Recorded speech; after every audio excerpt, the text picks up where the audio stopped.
성도 여러분들 안녕하십니까? 1월 29일 일요일입니다. 함께 하신 여러분들을 환영합니다. 저희들이 영상으로 하는 교과 공부를 지금 시범적으로 이렇게 제작하고 있습니다. 오늘 그래서 여러분들을 이렇게 화면을 통해서 뵙게 됩니다. 이제 기도하시고 시작하도록 하겠습니다. 하늘에 계신 아버지 하나님, 이 아침을 우리에게 허락하시니 감사드립니다. 주님의 도우시는 은혜 가운데 우리가 이 하루의 삶을 영위할 수 있도록 도와주시고 말씀으로 힘있고 그리고 하나님의 말씀을 통하여 새로운 깨우침을 가지고 이 하루의 삶을 영위할 수 있도록 인도하여 주시옵소서. 주님 앞에 무릎 꿇어서 아뢰는 모든 성도들의 탄원의 자리마다 함께 하시고 그 심령에 역사하셔서 믿음을 더욱 크게 하시고 하나님을 굳건하게 붙잡고 어려움 가운데서도 주님의 능력으로 승리하는 하루의 삶이 되게 인도하여 주시옵소서. 특별히 질병으로 고통당하는 주의 백성들을 불쌍히 여기셔서 그 육신의 회복을 허락하여 주시고 마음의 평안함과 참으로 기쁨이 넘치는 그런 주의 이 돌보심이 있게 하여 주시옵소서. 오늘 이제 시작하는 시간이오니 마치기까지 주의 성령께서 말씀을 펴는 그 모든 심령마다 함께하여 주옵기를 예수님의 이름으로 간절히 기도드립니다. 아멘. 이번 주에는 오호가 빚을 다루는 법이라는 주제로 함께 말씀을 연구하겠습니다. 먼저 기억절 말씀을 보실까요? 부자는 가난한 자를 주관하고 빚진 자는 채주의 종이 되느니라. 잠언 22장 7절에 있는 말씀입니다. 현대 자본주의 사회에서 빚이라고 하는 것은 마치 본질적인 것인 양 말하고 있습니다. 자본주의는 빚을 먹고 산다. 이렇게 표현하죠. 심지어 이렇게도 말합니다. 자본주의에서 경제 성장은 곧 빚이 늘어난다는 것이다. 이번 주 이 과정의 도입부에는 빚을 이렇게 정의하기도 합니다. 빚은 미래의 소득을 오늘 앞당겨 쓰는 것이다.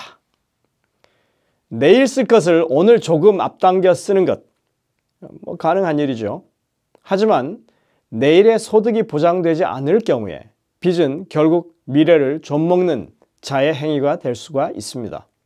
그럼에도 불구하고 오늘날 우리들의 인식 속에는 빚을 지고 사는 것이 매우 당연한 그런 삶의 방식이라고 생각되는 것입니다. 지금 한국은 가계부채 그리고 자영업자의 부채가 1천조라고 말합니다. 1인당 평균 빚이 8천만 원이라고 합니다. 주택빚, 카드빚, 자동차 할부, 육아나 또는 학자금 대출, 개인 사업을 위해서도 빚을 지지 않고서는 살아갈 수 없는 것이 이 현대 사회의 구조적인 현실입니다. 사실 빚 없이는 서민 생활 자체가 불가능한 것처럼 보이기도 합니다. 그렇다고 빚지는 사람들이 낭비벽이 심하거나 혹은 허랑방탕한 생활을 해서 그런 것이 아닙니다.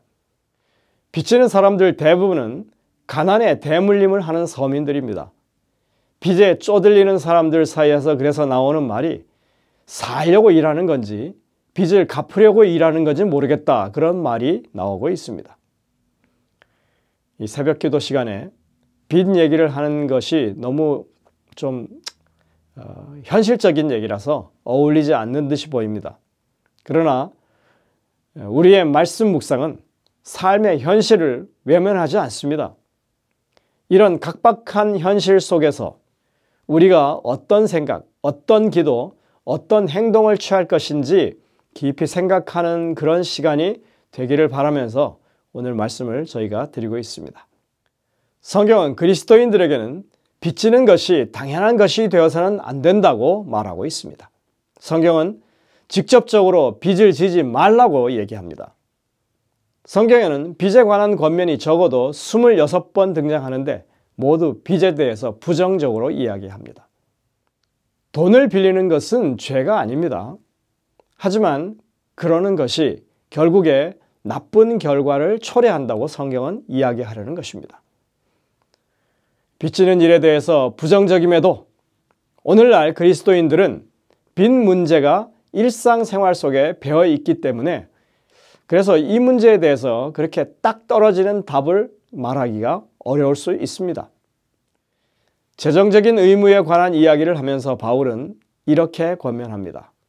모든 자에게 줄 것을 주되 조세 받을 자에게 조세를 바치고 관세를 받을 자에게 관세를 바치고 두려워할 자를 두려워하며 존경할 자를 존경하라. 피차 사랑의 빚 외에는 아무에게든지 아무 빚도 지지 말라. 로마서 13장 7절 8절입니다. 개인이나 기업 그리고 국가를 망라해서 빚이라고 하는 것은 전 세계적인 문제입니다. 우리는 그래서 빚을 지게 되는 이유와 그리스도인으로서의 대처 방법에 대해서 알아보려고 합니다. 어느 시대, 어느 사회에나 빚을 지고 사는 사람들은 항상 있었습니다. 하지만 오늘날에는 훨씬 많은 사람들이 빚을 지고 살아가고 그것 때문에 고통을 경험하고 있습니다. 혹 여러분들에게 빚 문제는 없다고 하더라도 이 성경에서 배울 수 있는 소중한 정보를 이 도움이 필요한 가족과 친구들에게 공유할 수 있기 때문에 여러분들 이것을 좀 집중하시면 좋겠습니다. 자, 이제 일요일 소지를 가실까요? 빚입니다. 신명기 28장 1절 2절 그리고 12절에 이렇게 말합니다.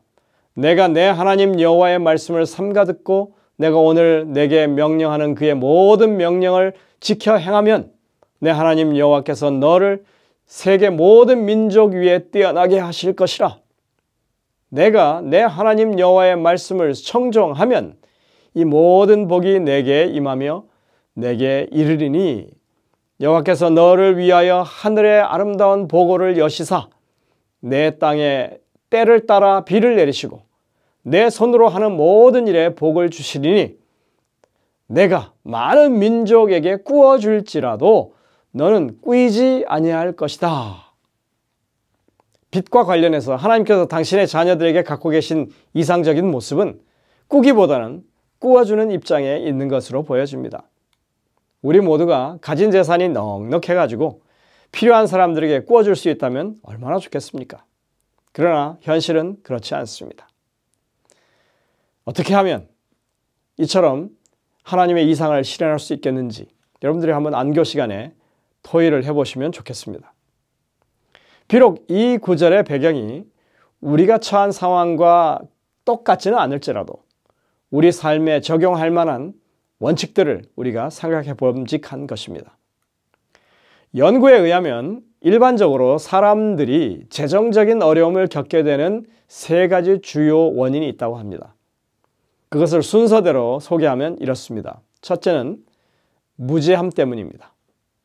많은 사람들, 심지어 고등교육을 받은 사람들조차도 재정적으로 무지한 경우가 많습니다. 저도 거기에 속하는 사람입니다. 돈을 관리하는 성경적 또는 세상적인 원칙을 배워본 적이 없죠. 우리들이 중고등학교를 다닐 때 현금 출납부, 일명 가계부를 작성하는 방법을 배웠습니다.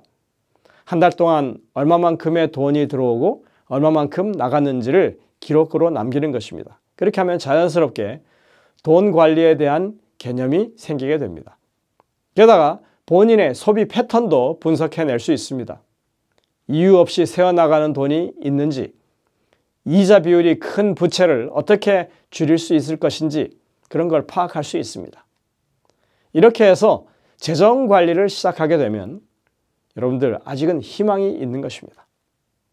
이번 주 교과에서 우리는 이러한 원칙들을 간단하게 소개하고 우리 삶에 어떻게 적용할 수 있을지 생각해 볼 것입니다. 둘째는 욕심 때문에, 이기심 때문에 그렇다는 것입니다. 사람들은 세상이 쏟아내는 이 광고에 현혹되어서 자신의 이 능력 이상으로 소비를 합니다. 결코 감당할 수 없는 그런 이 비용을 들여서 집을 사고 값비싼 차를 몰고 명품 옷을 입습니다.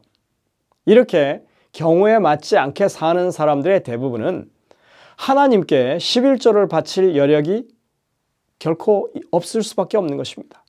그 결과 그들은 하나님께서 약속하신 지혜와 축복들을 경험하지 못한 채 살아가게 되는 것입니다. 그러나 이런 사람들이라 할지라도 여전히 희망이 남아 있습니다.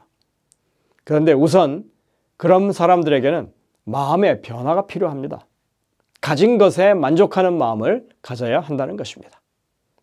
세 번째는 개인적인 불행 때문에 그렇다는 것입니다. 치료비를 감당할 수 없는 심각한 질병에 걸렸다고 생각해 보십시오. 지속적으로 치료비를 지출하게 되면 경제적으로 어려움에 처할 수밖에 없습니다. 또 낭비벽이 심한 배우자가 있다면 어떨까요?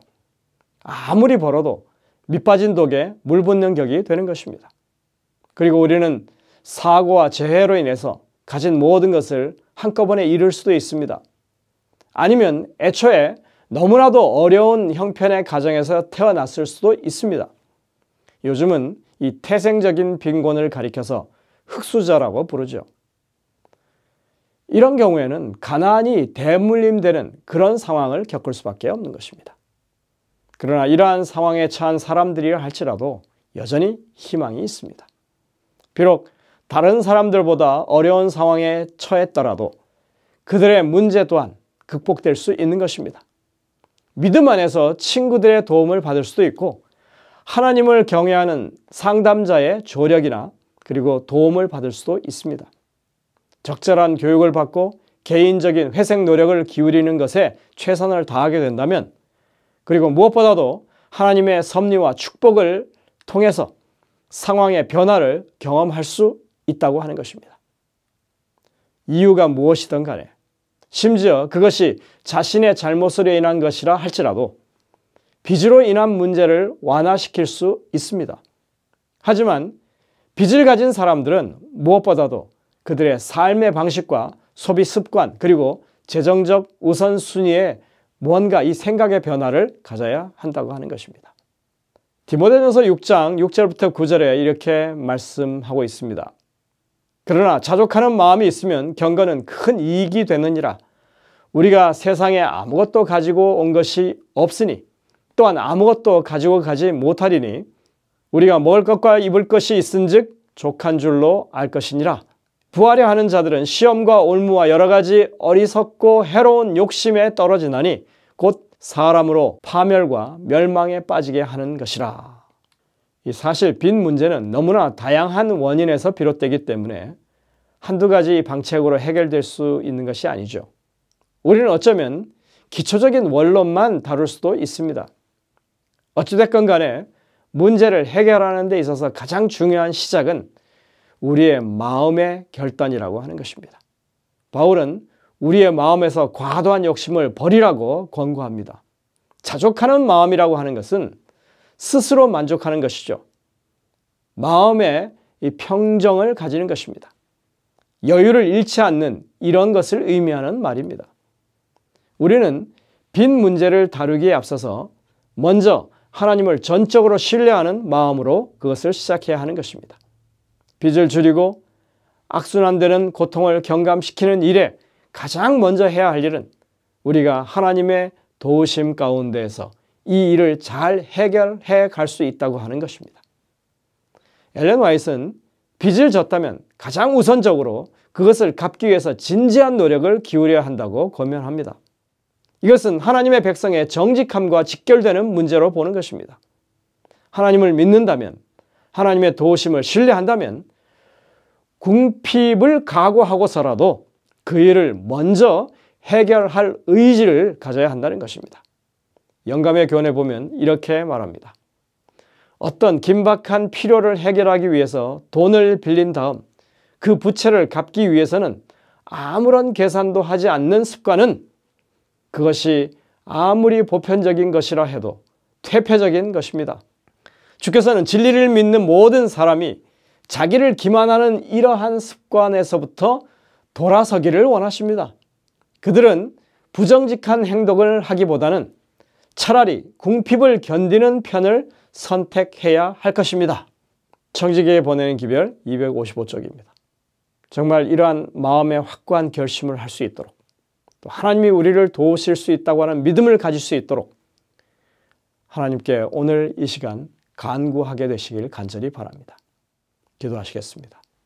하늘에 계신 아버지 하나님, 너무나 많은 사람들이 빚으로 고통당하고 있습니다. 그리고 그곳에서 헤어나오지 못하는 그런 수많은 사람들의 모습을 봅니다. 하나님의 말씀대로 순종하며 사는 저희들 되게 하시고, 하나님의 백성들이 빚으로 인해서 고통당하는 그런 일들이 이제는 사라질 수 있도록 주님의 방법을 찾게 하시고 주님의 능력을 힘입게 하여 주옵소서. 우리가 이번 주에 공부하는 이 모든 교과를 통해서 참으로 모든 성도들에게 큰 유익이 되고 주변 사람들에게 아름다운 모본이 될 수 있도록 주님 이끌어 주시옵기를 예수님의 이름으로 간절히 기도드립니다. 아멘. 여러분들 오늘도 이 주님의 말씀을 깊이 묵상하면서 주님의 음성을 듣게 되시길 바랍니다.